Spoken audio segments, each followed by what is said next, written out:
जय हिंद दोस्तों, मैं मुकेश श्रीवास्तव और इस चैनल में आपका स्वागत करता हूं। दोस्तों, इस वीडियो में हम लोग बात करेंगे संवैधानिक निकाय और गैर संवैधानिक निकाय में क्या क्या अंतर होता है और साथ में ये भी देखेंगे कि कौन सा आयोग संवैधानिक है और कौन सा आयोग गैर संवैधानिक है।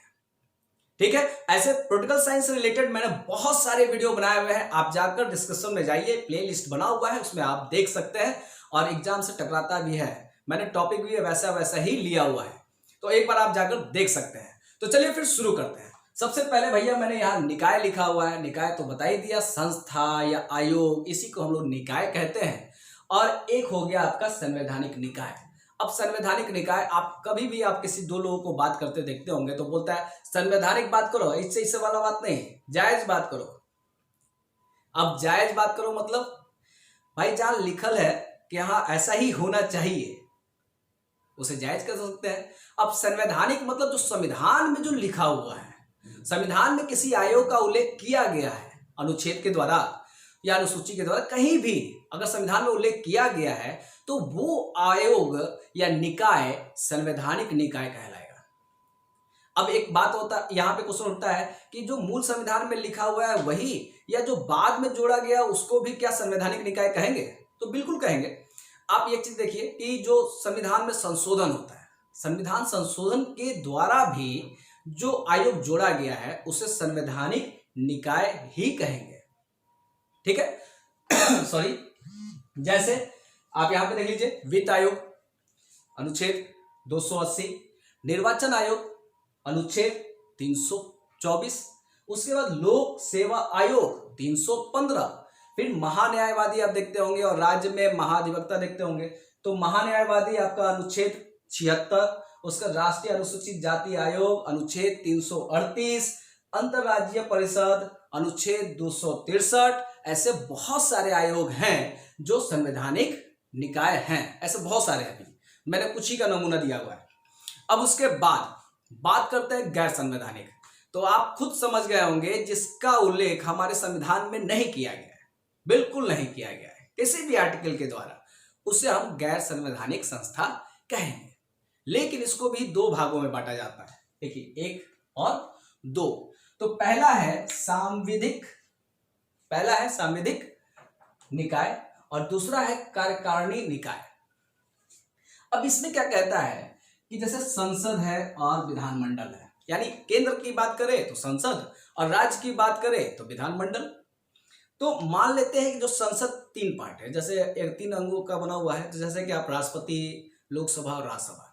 अब कोई कानून बनता कैसे है, तो एक बिल आता है, यानी इसको विधेयक बोलते हैं, और दोनों सदन पास कर देते हैं बहुमत से, और उसके बाद राष्ट्रपति के पास जाता है और राष्ट्रपति उस पर हस्ताक्षर कर देते हैं। और जब हस्ताक्षर करते हैं तो जो बिल है, अब वो बिल नहीं रहेगा, वो अधिनियम बन जाएगा। यानी किसी निकाय को अधिनियम यानी कानून बना के जोड़ा गया हो उसे सांविधिक निकाय कहते हैं।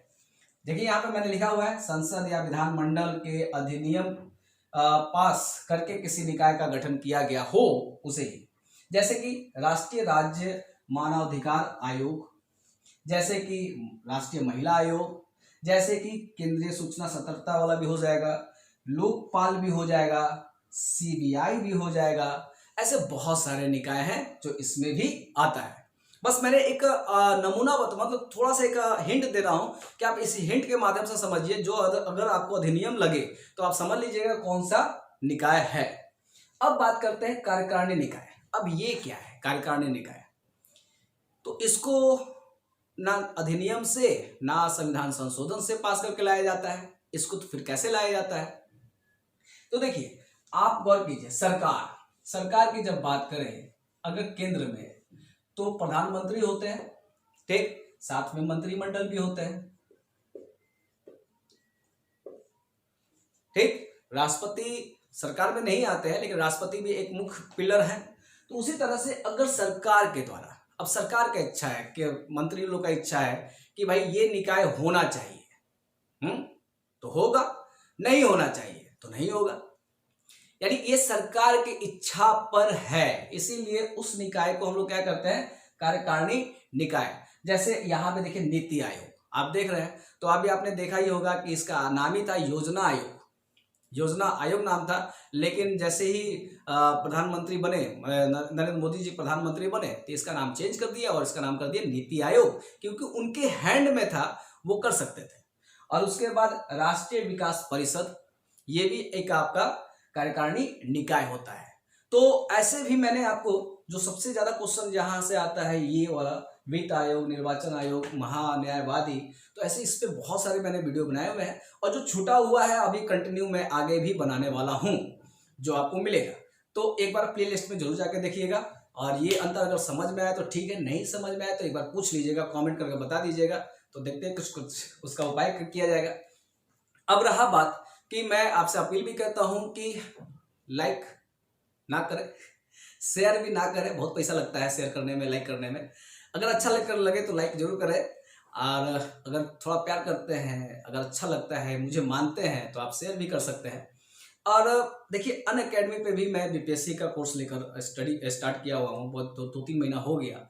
उस पर अगर आपको हिस्ट्री का क्लास करना है या ज्योग्राफी का क्लास करना है तो आप अनअकैडमी ऐप भी डाउनलोड कर लीजिए, और डाउनलोड करने के बाद आप गोल को बीपीएससी सेलेक्ट करके आराम से वहाँ पे क्लास कर सकते हैं। ठीक है, तो वहाँ भी जुड़िए। और उसके बाद टेलीग्राम है मेरा, मुकेश सर BXR, ठीक है, मुकेश सर BXR, बिना स्पेस दिए हुए कर सकते हैं, और उसमें भी आप ज्वाइन हो जाइए ग्रुप में, जिससे बहुत सारे नोटिफिकेशन आपको मिलते रहेगा। तो चलिए फिर मिलते हैं नेक्स्ट वीडियो में।